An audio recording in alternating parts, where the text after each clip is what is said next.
Hello everybody, my name is Todd Gierman. I'm principal here at AF Ames Elementary School, and I'm here to take you on a tour of our renovations and additions at Ames. We began this project in February of 2020, and I'm looking forward to showing everybody all the improvements we've made to our school.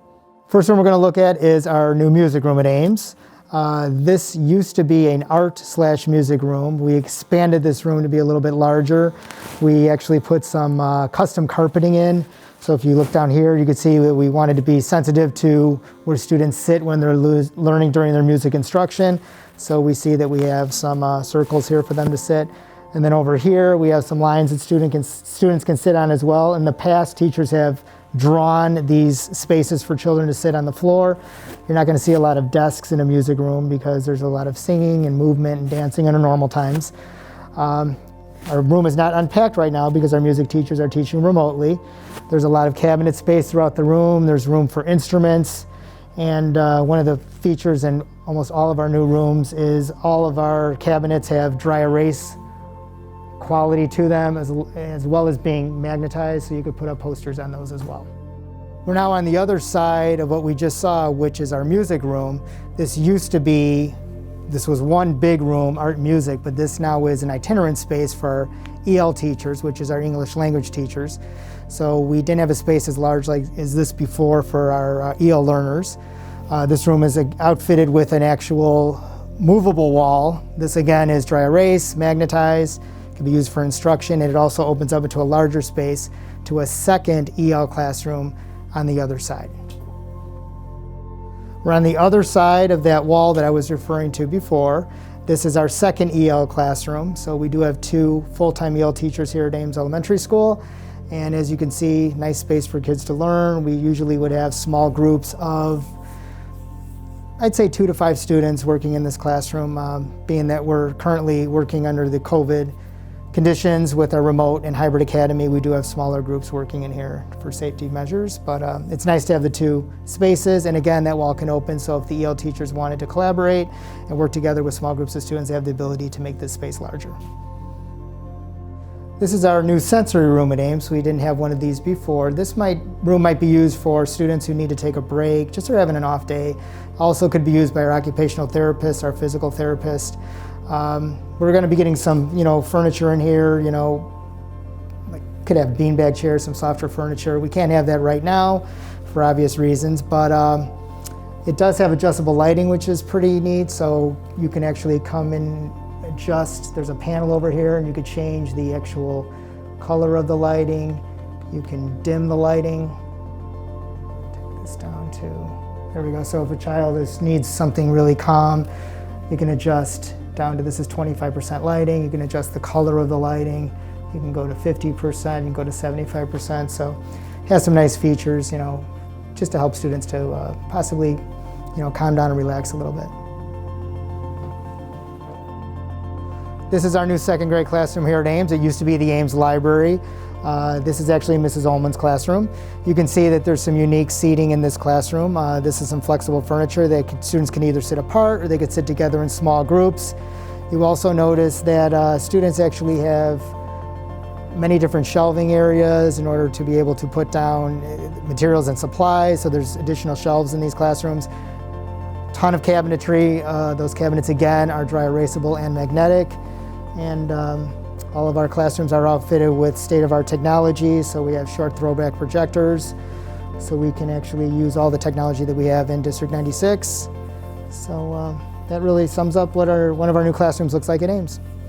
Welcome to our new building. For those of you that remember Ames, this used to be actually a staircase going up to our second floor, and right now if we're looking out over here, we're looking at what used to be our parking lot, and this is now our new early learner wing. I'm going to take you on a little tour of this wing. Stop off over here, we have our early learner itinerant space. This is where we have our early learner speech pathologist who works with our students. This room is also set up with those lights where you can dim the lights and they can be adjusted for students who have certain levels of light that they work best under. We're going to walk through here, and this takes us into, we're still unpacking by the way, so that's why there's some boxes here. New elevator right here. So we never had an elevator over here at Ames, now we do. So it's all ADA compliant, and this will get us obviously up to our second floor. It's a 2-story building.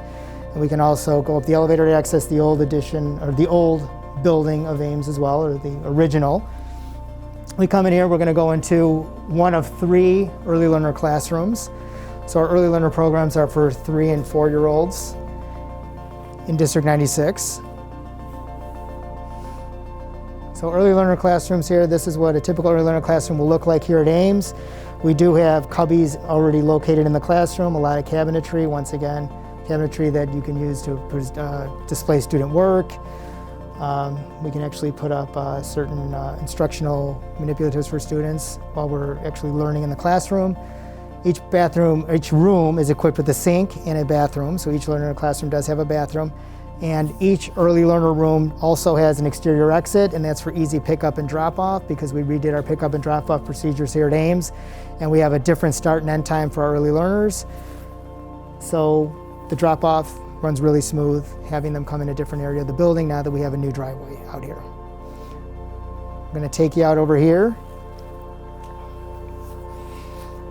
This right here is called a learning hub. This is where we can get some, early learners can get some exercise. Our occupational therapists might work with the students, our physical therapists. It's a little track here. They might ride tricycles around here. They might jog around here. They exercise out here. They take breaks. It's really a great space for our early learners to be able to just get time out of the classroom. And you might see other classrooms working with students from a second classroom where they're interacting with each other, engaging in their learning together. We've also put some little cubbies in here where students these could be like little reading nooks for students. So that's something new to our addition here at Ames. We have another early learner classroom over here.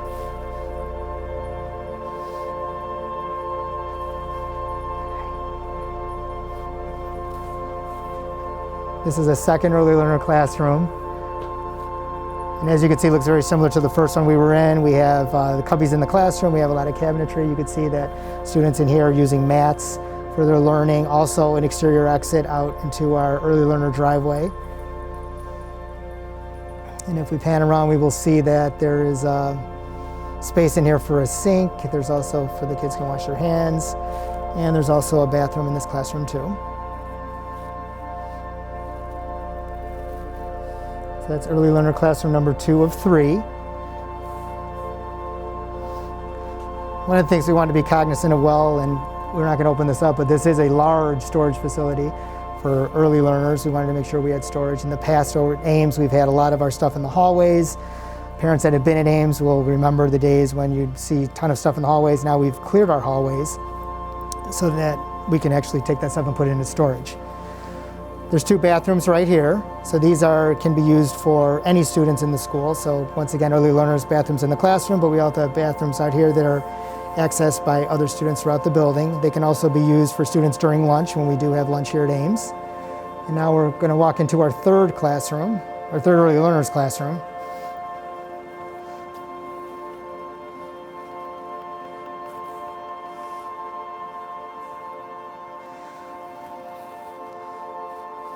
This is a little bit larger than the other classrooms, but you can see it's the similar layout, outside door to the drop-off area, which is very convenient for parents and staff.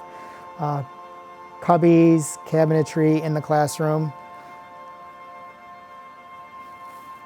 and a nice big open learning space for kids. And again, there's a washroom in this room as well.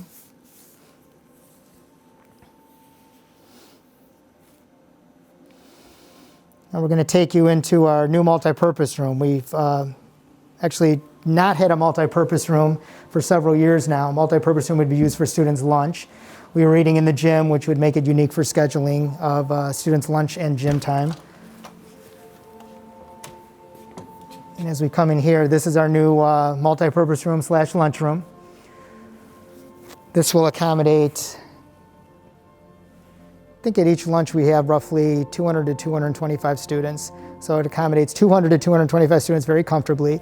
A nice large space. It also has an exterior exit. This will be used for Riverside Parks and Recreation when we have our before and after care program. Right now they have it off-site, but when we do have it back on site, we would use this room for Riverside Parks and Recreation. What's nice about that is parents can easily come to that door to pick up their child. They don't have to walk through the school. They also have access to sinks over here for washing their hands. And we also have space here for when we have, our PTA offers us a fun lunch. So they might have, when we do have lunch again, they would be able to maybe have pizza. So we have counter space in order to have that, where we didn't have that in our gymnasium before. And then those bathrooms I showed you earlier out there can be used for students in our before and after care program, so that they don't have to walk through the school to use bathrooms. They can just access the bathrooms right out here in our foyer area. And then we're going to come back out here. And we're going to take you upstairs to see what the upstairs in the new addition looks like. Before we go upstairs, I want to give you a point of perspective where we're at. We're currently in the Ames Gymnasium, and this behind us, when we pan around, you're going to see that there is a doorway that we're going to go through that used to exit to the parking lot, but it's going to take us up to a stairwell to our second floor addition here at Ames. So now I'm on the other side of the gymnasium. I'm actually standing where the parking lot used to be, and here's our new stairwell to lead us up to our second floor of our new addition. Welcome to our second floor. First classroom I want to show you is one of our intermediate classrooms. When I say intermediate, I mean students in 3rd, 4th, or 5th grade. This happens to be a 4th grade classroom. This is Mrs. Duvey's classroom. You'll see that the furniture is, again, that flexible furniture. It's apart for now, but these desks can be actually grouped together for students to learn in small groups. All of our cubbies, lockers are in the classroom for our new classrooms, and you can see that you have the dry erase cabinetry, also magnetic as well, so that we can have students' names on there. So a nice organization in the classroom, whereas in our older part of our building, we have our cubbies outside the classroom. They're inside over here. You can see we have some flexible seating over in the corner that students can actually use. That's new to this room as well. A lot of cabinetry, bookshelves, and once again, we have the technology equipment. We have the short throw projector. And each teacher, we're going in a different direction with teacher desks. So if we look over here, we will see that teachers' workstations have changed in the new classrooms. It's no longer that traditional teacher's desks.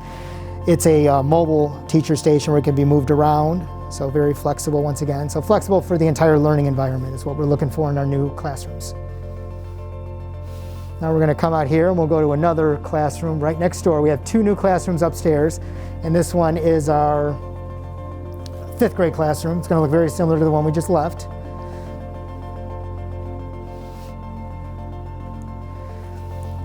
So again, much of the same. We do have a little bit more flexible furniture in here, a high top table over here for students to sit at while they're learning.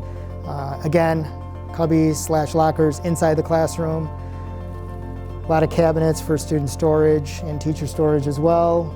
You'll see the flexible teacher workstation over there as opposed to the traditional desk, and all the technology equipment that our teachers need in order to teach our students.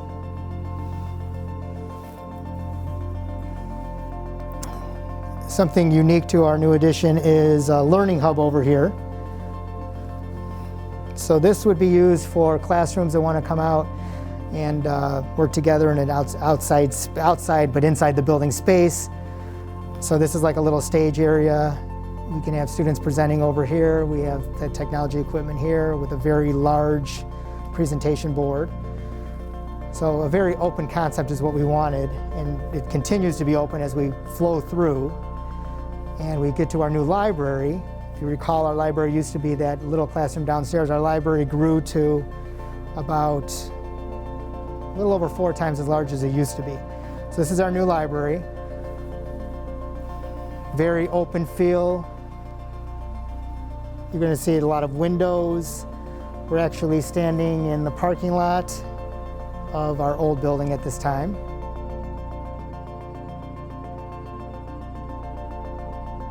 Green screen over here for students to present. This is also our makerspace for our STEAM program and STEM program. And there's also flexible seating inside the library. There's a little couch over here.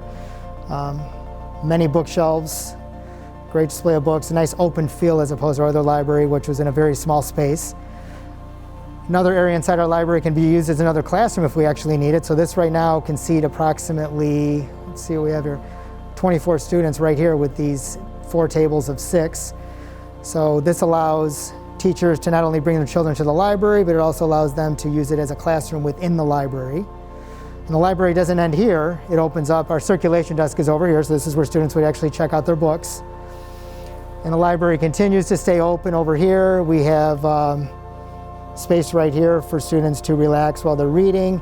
This could also be a space for some students. In fact, our advanced math learners may come out here and learn together. We also have the technology out here so the teacher can teach from this area as well. So nice big open feel. Another space over here, we have some tables here so we can have small group instruction here as well. And there's 3 itinerant spaces, and those would be for our special education staff. We used to have our special education staff working out of these adjoined rooms between 2 classrooms, which was really a storage space / closet, but we made it into an office. But now we have real offices for a lot of our itinerant staff, and that would be for our special ed teachers up here. So when we look over here, this is one of our new offices that we have. And imagine that a teacher was working in a closet approximately 220 to 250 square feet, but we now have a bigger space if you come in here. In our old offices, we used to only be able to, if we were lucky, fit 1 table like this. We're now able to fit 2. It has windows, whereas in our old offices we didn't have windows. Nice cabinetry, once again, the dry erase ability, and for kids to be able to write on there and present their work. And the teacher workstations in this particular room are built in. So we're not worrying about that teacher's desk, it's all built-in cabinetry. I'm going to come out here, and we'll see another office over here. So this is where we have our speech pathologist. Our speech pathologist used to share an office with our social worker, but now they each have their own office, which is great. So we will see what, now this particular office area, the teacher chose to have a desk, which is nice. Office is large enough to do that, but there's also a workstation over here that the teacher can work at, or even the students can work at. So teachers have the flexibility to use the room as they seem fit for their students. And then we have our 3rd office up here.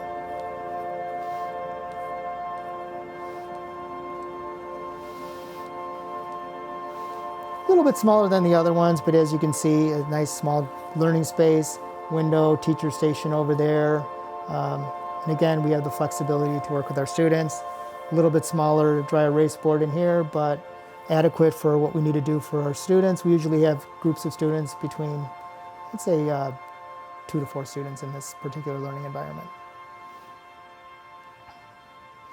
And then for our advanced learners, they used to work in a pretty small space, but we have an advanced learner classroom now that we never had before. So this is our advanced learners classroom.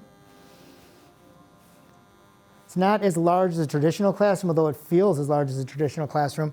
This is about 3 to 4 times as large as the space that our advanced learners had to work in before. So we're able to socially distance our desks in here, nice big open space, windows where we didn't have windows before for our advanced learners, built-in teacher's workstation, along with cabinetry.